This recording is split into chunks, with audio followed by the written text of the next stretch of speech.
Welcome to On the Corner of Main Street, presented by Plaza Hotel and Casino in downtown Las Vegas.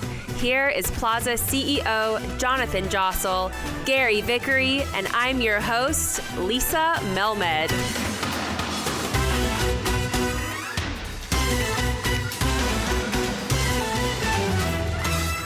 Welcome to On the Corner of Main Street. Hello, Jonathan and Gary. How's it going? Doing very well. How are you guys?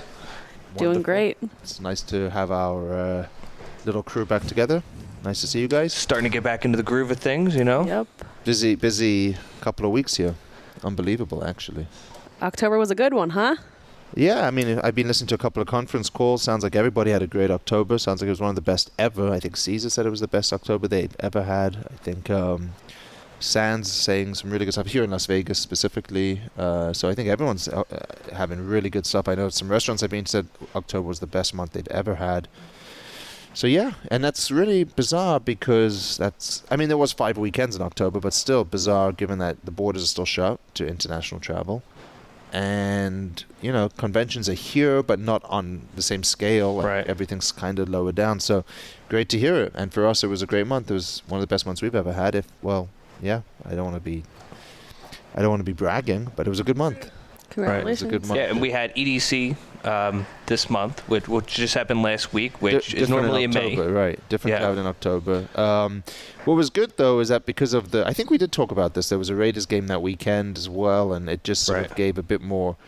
It wasn't 100% EDC. There was other people in town, and obviously the rates are higher, but there was more going on. There was more conventions as well, so it felt good. Oscars was busy. I didn't hear that Saturday night. It was great. So yeah, definitely not the typical EDC like we normally have in May, where it's 100% EDC. Mm-hmm. How was it, Lisa? It was a blast. It's starting to feel a little bit like 2019, a little bit. Way better. Yeah? I don't know. Well, I guess maybe we're just more grateful. Right. An attitude of gratitude is important. Yeah, we've all learned to be grateful and to be open. Although we're still wearing masks. And That's going to change soon, though. I hear whispers about that. Well, those are rumors. I think it's based on a science. So we'll see. I don't know when the masks are going away. But it is interesting to hear people talking about that. You know, as well as everyone's saying they're doing in October, masks are still playing a factor, and it's people are spending less time on device because, you know, it's hard to sit on a slot machine and have a mask on the whole time. And people are still, I think it's going to be a real challenge with rodeo. People are still apprehensive to come here and be told, I think there's only 6 states in the whole country that are wearing masks still. So we're one of the 6. Mm-hmm. And if you're from another state, do you want to come here on vacation and be told you've got to wear your mask when you're inside? I think that's still deterring some people from traveling here. Huh. I have an important question. Yes. What did you dress up as for Halloween? I don't do Halloween. Okay. My kids dressed up. What did you dress up as? What do you do, Gary? All right. Well, I dressed up. I gave out candy, me and the wife, you know. What did you dress up as? We were Mr. and Mrs. Kruger. So we did the whole, you know, had the sweater and everything else, gave out candy. It was a good time. Love it.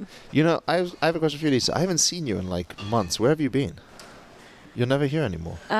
Well, you have given me the amazing opportunity to, I applied for a program called Leadership Las Vegas, which is through the Chamber of Las Vegas here. And they have a program where you can apply to it, and every month is a different aspect of the community. So we've had an art and history day. We're having a community safety day. That is the ice at Oscar Steakhouse. There's gaming and history. There's business. There's a day where you can like ride along with Metro Police and see what goes on behind that. And how many classes have you done? So far, all of them. well, which is good. You should take it all in. Yeah. We've had 2 official days, but they just have so many opportunities to go look at different, like, so this upcoming class is safety day. So we were able to go to different charities like the Just One Project, which supplies food for the underserved communities. Okay. We got to do tours of the underground tunnels, where there's a homeless population of about 1,000 to 1,500 people who live down where the rain is collected, and we handed out food and items to them. I think we've touched on that in some previous, very lightly, we've touched on that in previous podcasts. But I'm just very thankful to the Plaza because you're so kindly sponsoring me through this program. It sounds like you had a very cool experience the first weekend. Yeah. You all go to Nellis? We all went to Nellis Air Force Base. I learned all about, that is the most important Air Force base probably in the world. People from our allies come and train at Nellis because if you look at a map of the U.S. and look at all the commercial airline flights, they fly everywhere except for a tiny little pocket right over Nellis Air Force Base. And it just so happens that that's how it is. But planes can come here and practice flying and the F-16s and without being disturbed. Yeah, without being disturbed and then there's like 60 people there in this program, there's and 60. you're not allowed to say who each other are. So that first weekend, we aren't allowed to say where we work, which is cool because we get to meet these people and get to know each other for who we are, not what we are. Mm-hmm. And it's been an incredible opportunity so far.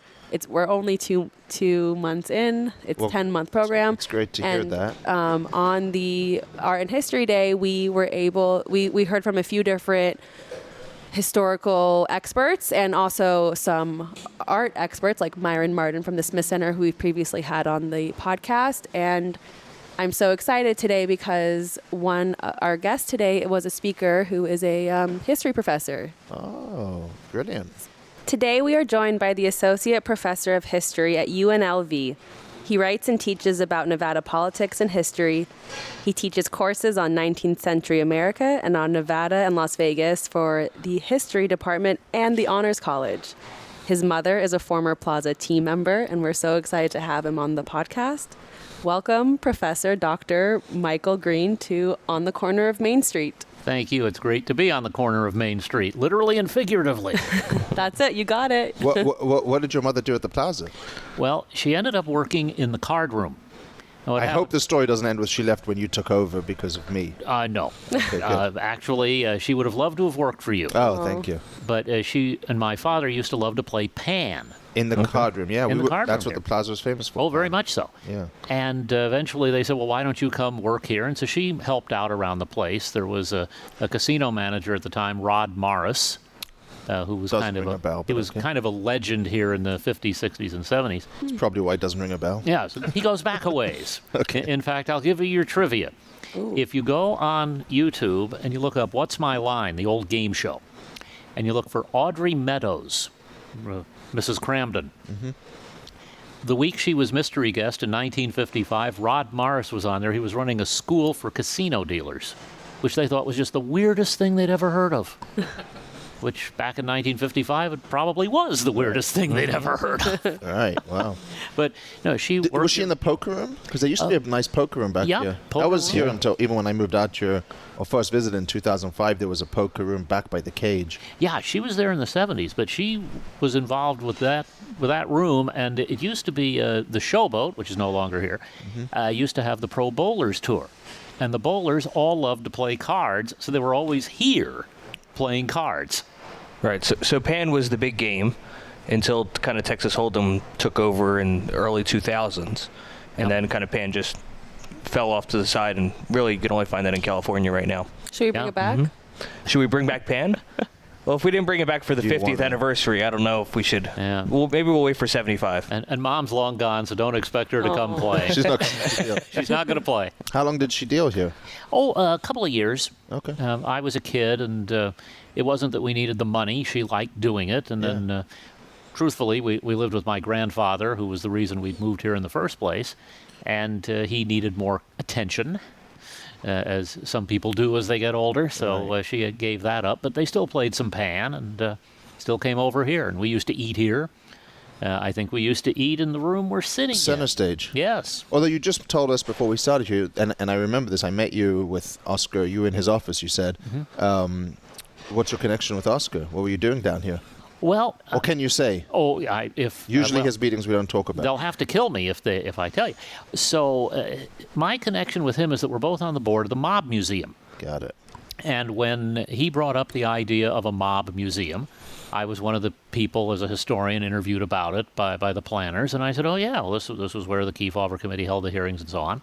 And we got to know each other, and I can also say that at one point in my past, Oscar did announce to me that he should have me whacked. Which is the mark that Oscar likes you, I think. Right. Yeah, pretty much. Pretty much. He also told us when we first met him that he could have the plaza taken down.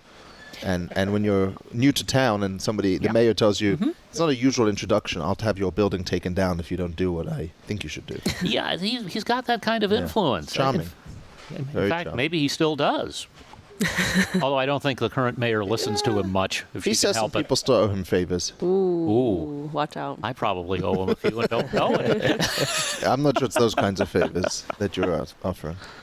So, Professor Green, I met you through a program that the Plaza is sponsoring me to do, Leadership Las Vegas. And we had a day where we learned about art and history, and you spoke to the class about history of Las Vegas.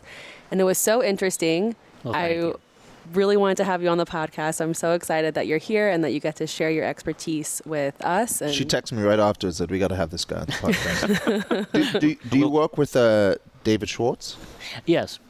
David used to be in special collections, and now he has a title ombudsperson. But we have occasionally... It's funny you say that because I still don't know what you just said, but when he was on our podcast, we could not figure out what his title was or what he actually did. He's got a ton of knowledge and information. Yeah. But the title totally threw us off. Well, what the point is that he has several offices where we can't find him. That's the main point. And he and I have conspired on a few things and done some panels together and that sort of thing. But Dave has done marvelous work on the history of gaming here. Right. Yeah. Yeah, and we've had a few people on that have talked about the history of gaming in town, but we haven't had somebody that has had the experience about the history of Las Vegas and Nevada as a whole. So it's really great to have you on to the podcast. So what exactly do you do as a professor, I guess, before we really start getting into it? That's a good question. So I'm going to try to figure that out someday. All right. So I teach courses on Nevada history, on Las Vegas history, and I've written books on those subjects, which is what you're supposed to be doing as a professor. Mm-hmm. And I also believe we have a duty to be involved in the community, to go out and do things like Leadership Las Vegas and those kinds of programs. And so I spend a lot of time, or even during the pandemic, I've spent a lot of time talking to people about Las Vegas history, whether it's on TV or radio or a podcast, or now occasionally going out the door again and talking to people. yeah. No, that's awesome. And we're right here on the corner of Main Street, so I mean, this is the legendary address where Vegas began, right? This is where the auction was held, May 15, 1905, the San Pedro, Los Angeles, and Salt Lake Railroad, on a typical May 15th, 110 degrees. Las Vegas is a Taurus, for those who keep track of such things. And there was a little settlement already here. I mean, West Las Vegas is what it is now. But this was the railroad's town, and they controlled the water. So they sold off about more than $250,000 worth of lots from here to Fifth and from Stewart to Garces. And that's really the beginning of the Las Vegas we have come to know. I heard something about Abraham Lincoln being involved in Nevada statehood. What can you tell us that story? Well, Nevada becomes a state in 1864, which is why they say we're battle-born. And What do you mean? well, they say we're battle-born because the Civil War was being fought. Oh, thank you. Okay. And I've always loved He's not from Battleborn. here. yeah, we got it. I love the tagline Battleborn. It's the name of the Killers album. It's a Oh, great yeah. album. You get on Yeah. your ID, it says Battleborn, which I feel Battleborn, but I Well- just didn't know why, so thank you. And you remind me of the fact I once was talking with one of our European historians and mentioned the Civil War, and he said, "Whose?" Yeah, there have been a few civil wars. Right. But Lincoln was running for re-election in 1864, and Nevada had become a territory just about the time he was taking office and wanted to be a state. And there were a lot of reasons for Nevada wanting to be a state. Lincoln wanted us to be a state because he was hoping to get some electoral votes for re-election.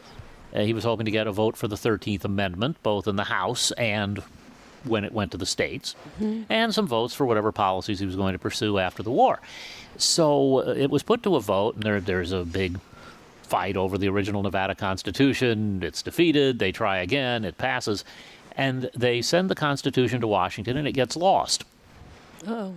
So the governor at the time, the territorial governor, James Nye, has them wire it. It's the longest, most expensive telegram that had been sent to that time. Cost like $4,300. Oh my gosh. And it gets there, and they put it together and take it to Lincoln, and he's seen the Constitution, and now he can sign off on statehood. So he signs off on October 31st, 1864. And I had an undergrad professor at UNLV who taught Nevada history, Ralph Roski, who always used to say, Nevada is the trick-or-treat to the nation. The trick-or-treat to the nation. And so we have statehood on Halloween. We don't celebrate it that way anymore. When I was a kid, Halloween was a holiday. Well, we just had the holiday, right? Yeah. Yesterday. It was the Friday before the anniversary. Right. But, those of us who do Nevada history, we say it's October 31st, whatever. And kids go to door to door trying to get candy out of us in honor of Nevada statehood. That's what I claim. That may not be true. But just back up for a second. I am curious about this. How do you become a professor of at UNLV and of history? What is the process? What do you learn? Where do you get this information? Well, over time? You get a set of degrees. Now, I get a Bachelor of Arts, in this case, in history, and then a master's and a PhD. It doesn't work as well as the joke about how you get a bachelor's, it's BS. Yeah. MS is more of the same. A PhD is piled higher and deeper. And I have piled high and deep. Got it. I had to do that. But I had done my undergrad here, went off. We didn't have a PhD program then. I went off to another school, got my PhD. Was it Columbia? Columbia University. And I came back here, and I was working on my dissertation when a job opened at the community college. And I was hired there, and I taught a lot of Nevada history and a lot of U.S. history. And eventually they hired me over at UNLV. But usually you're hired as an assistant professor, and you move up the ranks as you write books and do the other things you need to do. And I came in with tenure as an associate professor, which is a good thing. If I get into trouble, I can get out of it pretty easily, as opposed to those who aren't tenured. But at some point, I'll be promoted to full professor, and then I'll sit there and make believe I matter more. But you're born and raised in Las Vegas? Well, I was raised here. Okay. I was born in Los Angeles, and of course, almost everybody here for a long time was born in Los Angeles. Right. But we moved here in 1967. Okay. And I've been here ever since, except for spending some semesters back east. And my parents lived and died here, and I met my wife here. And near as I can tell, we're sticking around. Right. It's where the work is. Yeah. No. It's where you have all your information. This is true. I mean, Your information wouldn't be as relevant in other places. No, you try for a job at the University of Illinois and say, I know Las Vegas history. It just doesn't go over that. Yeah. So you mentioned Nye. That's where Nye County comes from, I'm guessing. Yes. Governor Nye. Very much so. Never knew that either. No. I'm going to learn more on this podcast than anyone else. Yeah, no, Well- it's Well, I'll throw in the next bit of trivia, which Yes. is the territorial secretary was named Clemens, and he got his brother to come west, and when he came west to Virginia City, he became Mark Twain. So Mark Twain is really Yeah. born in Nevada. And we have that claim to fame because he's often considered the father of what we would call American literature. And he broke in Virginia City writing lies in a newspaper. Right. Hate to break it to you, fake news is old. Fake news and corruption. Oh, absolutely. When you're learning this stuff, and when you're teaching this stuff, I should say, or both, how intertwined is the gaming industry, or does Nevada have its own substantial history enough not to have to tie it to, and I guess it's a two-part thing, gaming and the mob. How interconnected are those two into the history of this town? I would say they're very interconnected with the history of Las Vegas. A little less so the history of Nevada if you go back farther. If you're in the 19th century, for example, gambling was legal here as of 1869. Now, there was almost nobody in Las Vegas in 1869. You're talking about Reno and northern I towns. thought it was only in like 1905. 30. What happens? Yeah. It's legal, and then during the Progressive era, the early 20th century, when you've got reform movements going on in the U.S., England, Europe, generally, they outlaw gambling, which lasts about 10 minutes. And then they bring it back gradually, but they haven't fully brought it back until when in 1931, which is the date most people think of, Right. the legislature makes it legal, and we're the only state for 45 years where you could legally gamble. New Jersey doesn't follow to the late 70s, and Right. There are some lotteries started, but now, of course, it's legal almost everywhere. So Except Nevada, for two states. two states, Utah and Hawaii, and Yep. I always say Hawaii. You can find a reason to visit Hawaii without gambling. if you Yeah, and there's really some push good for it. underground craps games, but we've talked about There's that before. always underground stuff. I did the oral history of a guy who grew up a little town north of here, Caliente. Uh-huh. And they had family from Salt Lake, and they'd be down and say, "Oh, Nevada, gambling." Yeah. And finally, Ralph's father said, "Come on, we're going to get in the car, drive back to Salt Lake, and I'll show you more gambling going on than we've got in the whole state." Mm-hmm. It's true everywhere. You're going to find it. But you really don't have Las Vegas as we know it without gambling and without the mob. Yeah, it doesn't get to the size that it is. No. It doesn't get to the development that it doesn't get to anything that it is without all of that. No, unless something wild happens where it goes in a completely different direction that I can't envision it.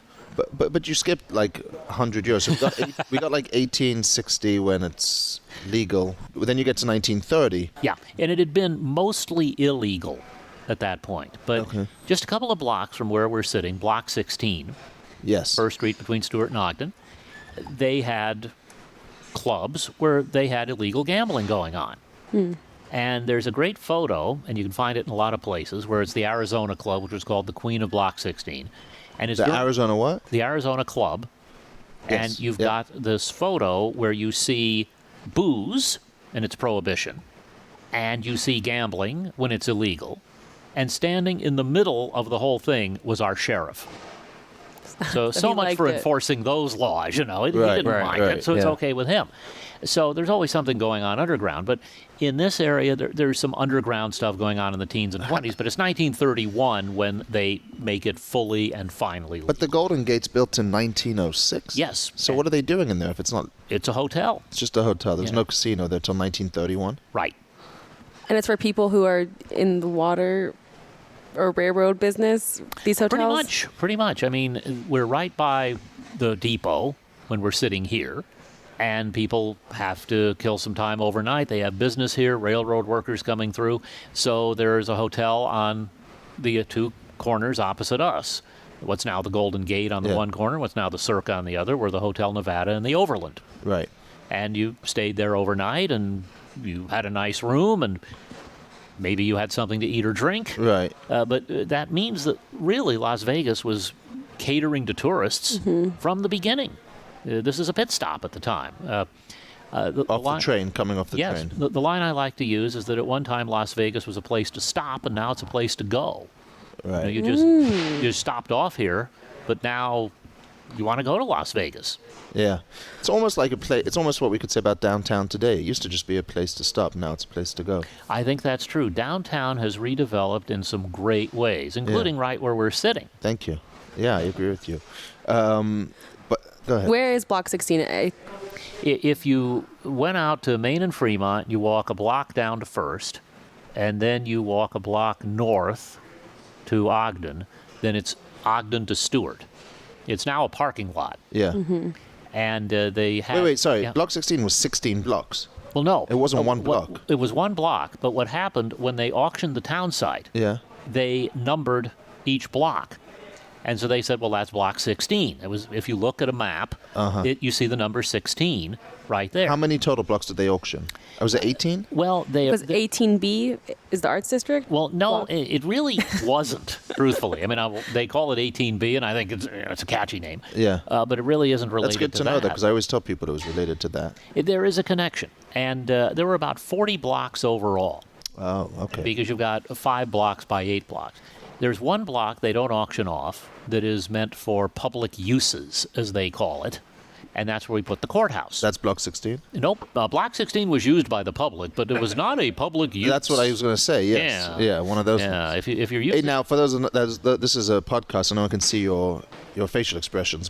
You're winking and you're Oh, I'm smiling. winking a lot, And yeah. you're excited about this Yeah. block 16, so Well, you people see, should here- research what was going on block 16. Well, here's the thing that happened. The railroad wanted a model town. So they said, all right, we're only going to allow liquor to be sold in Block 16. There was another block. They were going to sell it. Nobody built a saloon there, so they didn't sell any liquor. Right. And after a few years, the hotels realized there was an exception. It's very important to know where the loopholes are. And the loophole in this case was if you had a hotel room, you could sell alcohol. which is why I claim, facetiously, that hardware stores were putting in hotel rooms. Any place was going to have a hotel room now. So on Block 16, the places like the Arizona Club and the others along there thought, well, how do we compete? How do we get people over here? So they rented rooms by the hour, which was supposed to be illegal, but nobody did anything about it. And this went on into the 1940s in downtown Las Vegas. And to my knowledge... What a great time to be. Oh, yeah. I mean, it was a great time to be around here, not just because of that, Right. but so many exciting things are happening. But I remember when Oscar was mayor, and he said at one point, we ought to do Little Amsterdam and have legal prostitution and all that. And I said, well, you're not the first around here. Right. Well, when was prostitution outlawed in Las Vegas or Clark County at some point? Because I knew that was in the 30s. Or Well, in theory, they closed down Block 16 in 1942. They wanted to redevelop it. Plus, you have the Army Air Corps Gunnery School near here. You have troops training in the desert. You don't want them going to those places. Right. They move out Boulder Highway. If you were able to drive down Fremont, if the Fremont Street experience wasn't there, if you drove 4 miles from this point, you'd hit the spot where the brothels moved. And eventually they shut them down. They're not supposed to operate, but in fact, one of the brothel owners was paying off the sheriff. What finally happens, there was a brothel owner in northern Nevada named Joe Conforti. And in the early 70s... He's in the Black Book, isn't he? He ended up there. Yeah. He was threatening to put a brothel in Clark County. And that's when the legislature made it official. They passed a law saying you cannot have prostitution in the state capital or in a county with more than a certain population. And they've raised it a couple of times as there's been growth. But it really applies only to Clark and Washoe. Okay. So there is prostitution in several rural Nevada counties. Where was Dennis Hoff's place? Out in Pahrump. Okay. So it's legal there. It's legal there. I would Yeah. say over the hump to Pahrump. Yes. But you got to go over the mountain. 2 nights before Dennis Hoff died, he was in Oscars at the dinner series.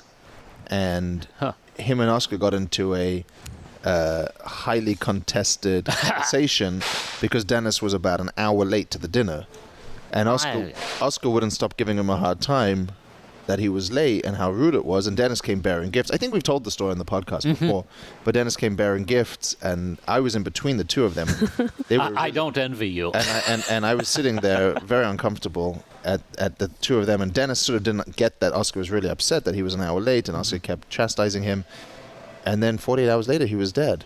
Yeah. So... What are you suggesting? Just saying, don't be late to Oscar's dinner. No, do not do that. Thank you. If I end up at a dinner, I'm going to make sure I'm on time. We're going to make sure you come to the next one, November 17th. All right. You're our guest. Please, Thank please you. join Yes. us. Thank you. Bring I'd your love wife. to. So what is the importance of the divorce law, of gambling in Las Vegas? Why is this the place? Huh?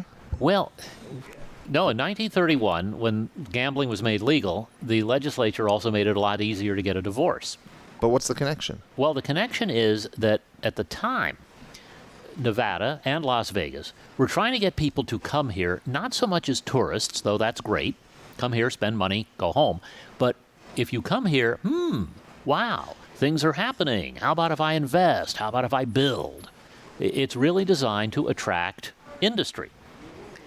And a few years later, the legislature passes a law that eliminates the blood test for marriage. A lot of places you have to take a blood test to prove you're not related. We said we don't need that, which meant you could have not only a fast divorce, 6 weeks, but a quickie marriage, meaning, well, in 1964, a couple from Los Angeles flew up here, went to the courthouse. Is this you? My parents. Oh. And they wanted to get married. As it turned out, my last name is Green without an E. That's my father's side. My mother's last name was Green with an E. Oh, wow. So someone from the police department came down and they swore in front of him that they were not related. And that was good enough, and they got married. And I always say, if you look at royalty, for example, there's a lot of intermarriage. Yeah. And it shows in certain of them. And you look at me, and you might wonder, and the answer is they were distantly enough related because we're all related. But all of that combines with the divorce trade, marriage, gambling. It attracts people here. and we turn into a tourist mecca. Yeah, And- but it's a little nuts, some of that stuff, isn't it? Oh, yeah. It's all nuts. Marrying your siblings? Yeah, that's limited to certain states. Okay. We don't allow it in Nevada, but I'm not going to speak to certain other places in the United States. Oh, thank you, Lisa, for bringing that up. That's the reason why people came here and invested here, and why Las Vegas is what it is today. Yeah. Well, another big contributing factor to this becoming a tourist not a tourist attraction, but the Hoover Dam being built, everybody would come down because you were only about an hour away from, and it really was only downtown that was developed at that time, right? Absolutely. Okay. And you had a club that was built like at the end of Fremont when it turns into Boulder Highway. That was it, other than maybe a restaurant there. You came downtown for a place to stay, a place to have fun, a place to eat, whatever. Now, the interesting thing is the construction on the dam begins the same time, just about, that the divorce and gambling laws pass. So all this is happening at one time. Well, they built But a the town. the dam was like early 1900s, wasn't it? They start in 1931. Oh, the dam was as They late as start that? I building thought it was in earlier than 31. that. Okay. Yeah. It was towards the end of the Depression. Yeah. And people think, oh, it's being built because of the Depression, when in fact they'd been trying to get the thing started for years. It's just, oh, this is the moment. Okay. But where it gets really interesting is that the workers on the dam, the city here, wanted them to be housed in Las Vegas. And the government and the private companies that were building the dam thought, well, how do we control them when they're right by Block 16 and there's going to be gambling, and there's going to be drinking? So they build Boulder City. And to this day, no gambling is allowed in Boulder City. It's still illegal. So what happens? On the 10th and 25th, when they get paid, the young single male dam workers head for Las Vegas. Right. Head up the road. They do all the things you're not supposed to do. They stagger back home and go to work. And 2 weeks later, here they are back again. So it's a boon for Las Vegas. And by around 1934, 300,000 people a year are coming to look at Hoover Dam. Just, here, wow, it's a big dam. And now what? Right. Boulder City has a hotel, and that's great, and it has restaurants, and that's great, but what am I going to do with the rest of my time? And the answer is I'll gamble in Las Vegas. So these tourists are coming here, and the dam not only provides us with the water today that keeps the town going, it helps build this area as a tourist attraction. And all the hotels here sort of had a Old West theme, a pioneer. At that time. And where we are right now was the railroad depot, which had sort of a Spanish southwestern ranch style look to it. And then you go out into the street and you've got the Northern Club. Every old West town had a Northern saloon. You end up with the Frontier, the Boulder, the Apache, the Pioneer. And the first two hotels on the Strip are the El Rancho Vegas and Hotel Last Frontier. And Las Vegas is advertising itself as still a frontier town, when in fact the largest population we had before the auction in 1905 was 30 people. It was not a frontier town, but we're claiming to be one. And so we sort of invented our own past. But we're saying, oh, you want the Old West? Come down here. So if you, as the CEO of the plaza, were walking around here in the early 30s, you'd have on a cowboy hat and a Western outfit, and you'd be saying, howdy, ma'am. Oh, that's coming up in the next couple of weeks. Don't worry about that. El Dorado. When we do El Dorado, you got to do it. Oh, tell us about El Dorado. No, but hold on. Well, you didn't mention the Sal Segev. Why do you skip that Oh, one just out? I don't leave it out. It's just in terms of a Western name. Yes. It didn't have the. Do you know what Western Sal name with it. Segev is? Oh, yes, Lisa. It's Las Vegas backwards. Well done. Yes, it is. But it wasn't a Western theme. Not really. Okay. I mean, there's an element of, I'll sound very profound, and say Westernness to it. You often had sawdust floors in the casino. Oh, the sawdust joints. That kind of thing. But they didn't consciously say, oh, we're really Western. Yeah. The way the other places. By the way, we owned a casino called The Western. And Yes. it was like a sawdust joint. Oh, down yeah. on Fremont and 9th. Yes. Might have to make a comeback one day. Go for it. I'm in. Wouldn't it be something if there was a part of the plaza that had sawdust on it for when we do the rodeo? No. No? Well, the showroom turns into sort of a sawdust Yeah, like a 10-day when the horses come in. 10-day fun thing. Well, I was a student at UNLV the first time we had the rodeo here, the national finals. And we learned a valuable lesson, which is that you had to make sure that the vents and everything in the arena were turned the right way, or certain odors were going to work their way down campus. Yikes. The connection is sort of vague in terms of Las Vegas and a Western lifestyle. You know, obviously there's the history you're referring to, but it doesn't necessarily make sense that it's the home of NFR, but it absolutely has to stay as the home of NFR. We as a city have to make sure it never leaves us. No, it absolutely should stay. And, you know, you go back into the 19th century. I mean, you had fur trappers coming through here. You had horse thieves. You had Mutton bustin'. Oh, yeah. And you had John C. Fremont Street himself. Yeah. And you had Mormons from Salt Lake who settled the area, the first Anglos around here. There's a Western tradition here, definitely, including a couple of gunfights. We had some exciting murders. Well, tell us then, while we're talking about that, I'm sure we have so much other stuff to talk about, but what about the cowboy on Fremont Street? Is he connected to that? The Vegas Vic. So he was a neon cowboy who they put up, I think it was in 1951, and he was at the Pioneer Club, or above the Pioneer, and he would say, "Howdy, partner." And at some point they put up Vegas Vicky, and the two of them lived in sin for a long time until they got married. So we had a big wedding for them. It was, you know, very big event. No drive-throughs or anything like that for the wedding. But at some point, Vegas Vic stopped talking. And the story that was told is that they were making a movie out here. I think it was called The Professionals. Lee Marvin was in it, who did a lot of Westerns. Man Who Shot Liberty Valance, Cat Ballou. And allegedly, Howdy Podner was keeping him up all night in the hotel where he was staying, and he finally said, "Okay, I'm going to shoot the cowboy if you don't shut him off." Oh. Well, we don't think that's what happened, but at some point he got laryngitis. he does seem to have deteriorated a little bit. His neon is out. Yeah, as I'm looking at him now. He's aging a bit. Yeah. I mean, he's an old cowboy. You know, he's an old cowhead. Yeah, but with Botox and all that stuff, you should be able to clean him up. Now, that's an Old West approach, you know.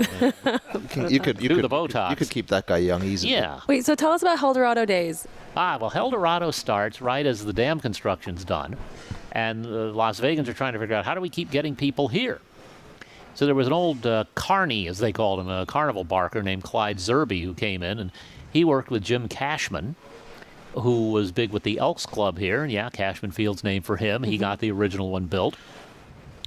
And for, I'm going to say well over 60 years, every year there was a big Western event where we'd have a rodeo, there'd be a parade, a beard growing contest, everybody in town dressed in Western wear.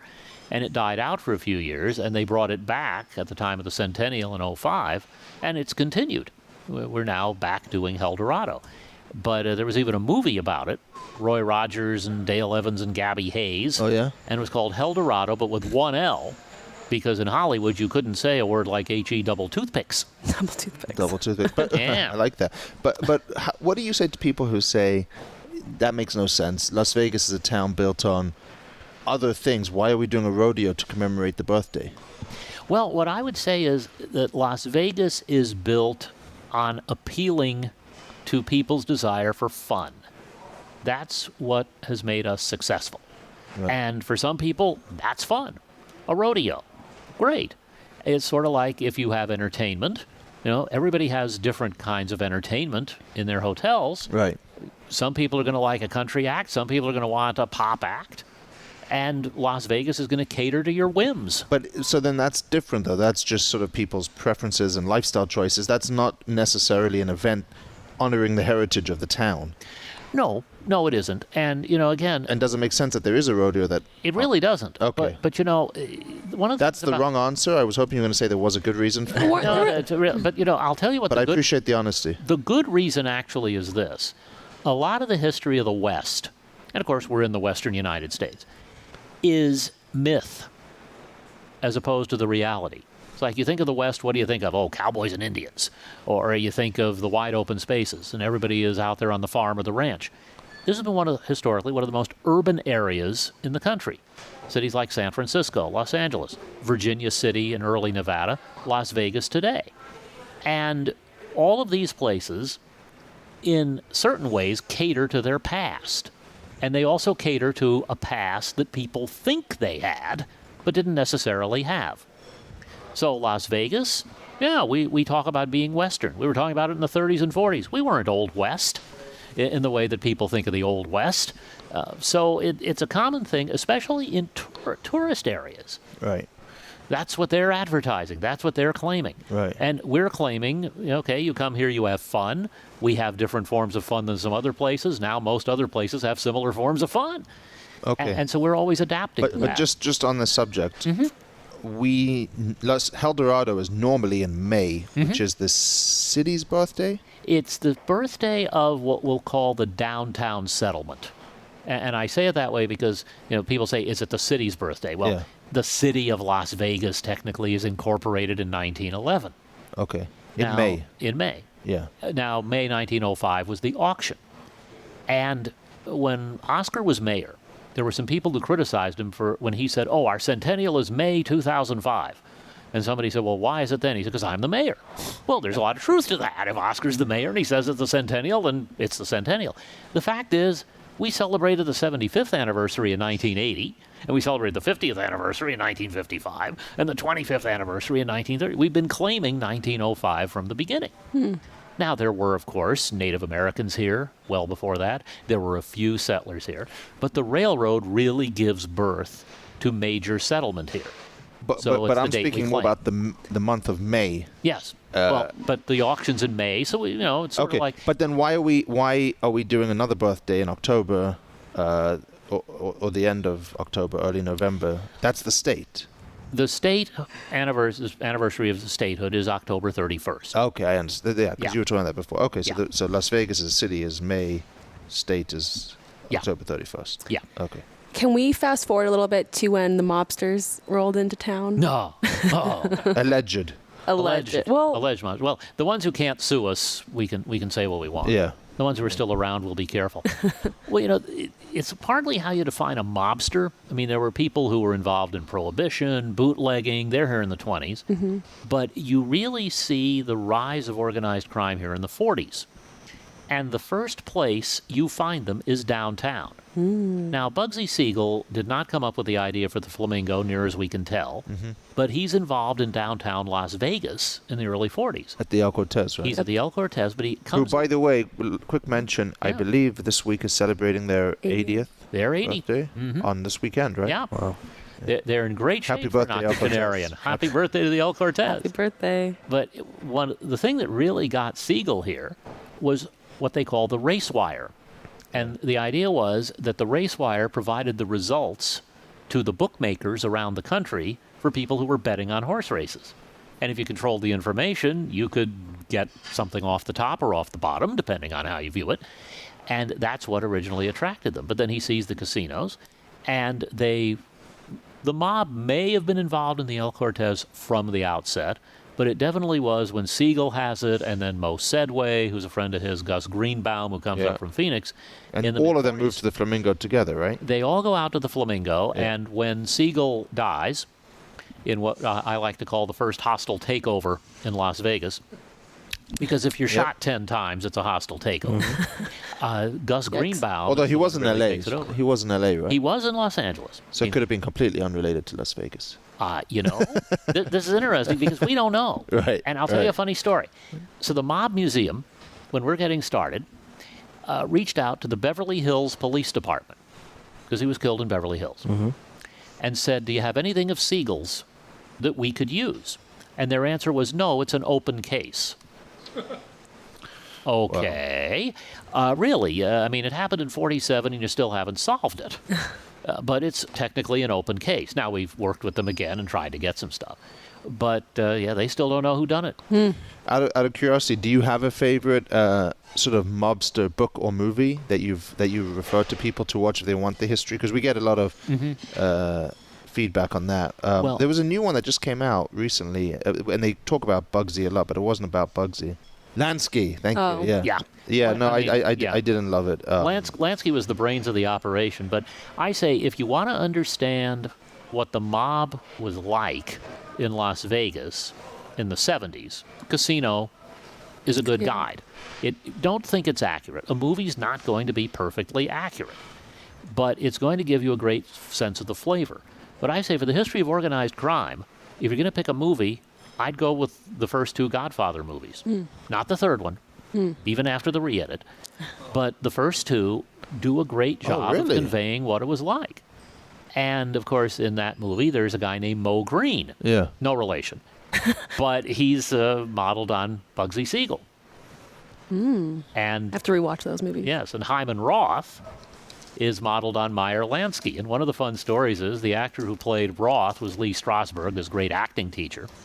And one day he gets a phone call, and it's Lansky, who wants to discuss the portrayal. And he's a little unhappy that they portrayed him as so, I'd say, weak, frail, which Lansky was not. And they had a great talk, and that was it. But my gosh. old Meyer became a movie critic in his later years. I think that's great. So also in the 40s, the atomic testing was taking place here. So Was there any overlap with mobsters? well, yeah, because in the early 50s, they start doing the above-ground testing, and we made it a tourist attraction. So that the casinos would give people a breakfast or a lunch, let them go sit on the roof and watch the mushroom cloud go up. They had dances like the atomic boogie. Salons had the atomic hairdo. There was also the atomic cocktail.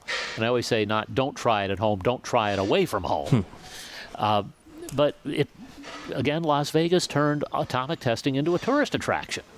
And people would come here to watch the mushroom cloud go up. And there's a famous photo of downtown Las Vegas with a mushroom cloud taken by a guy named Don English at the Las Vegas News Bureau. Oh, wow. And you can see it's where the plaza is. yeah, in the you picture. see where he and there's a little cloud, and no, it's not a cumulonimbus. It is a mushroom cloud going up. So Wow. Las Vegas knows how to capitalize. Is that where Area 51 is? It's near there. It's Okay. part of the test site. Have you it's been not out where there? the testing was. No, and nobody wants to let me into Area 51 Why not? because nobody gets to go into Area 51. Years ago, I had a colleague whose husband worked there. And I said, what does he do? And she said, he won't tell me. Oh, wow. That's a great picture, Gary. Okay, we have to post that screen. Send that. Yeah, I'll send it to you. Yeah, there it is. That's yeah. the picture you have. Yeah. Well, But anyway, I said, what does he do at Area 51? She said, he won't tell me. I said, he's just out there drinking beer. And she said, oh, I know, but he still won't admit it. So who knows what goes on at Area 51? Maybe it's like what do you think? It's the Squid Games. Oh gosh. Oh, could be Squid Games. Why not? Maybe Hunger Games, too. My bet is they are testing assorted military aircraft, that sort of thing, Yeah. that they don't want us to know about. And I think they did test the stealth bomber out there. But, the test site itself, you're not supposed to go on it unless you're escorted. Were there other places they were doing this atomic testing in, or was it just Nevada? In terms of the United States, the original atomic test, when they were first doing the A-bomb, was Los Alamos, New Mexico.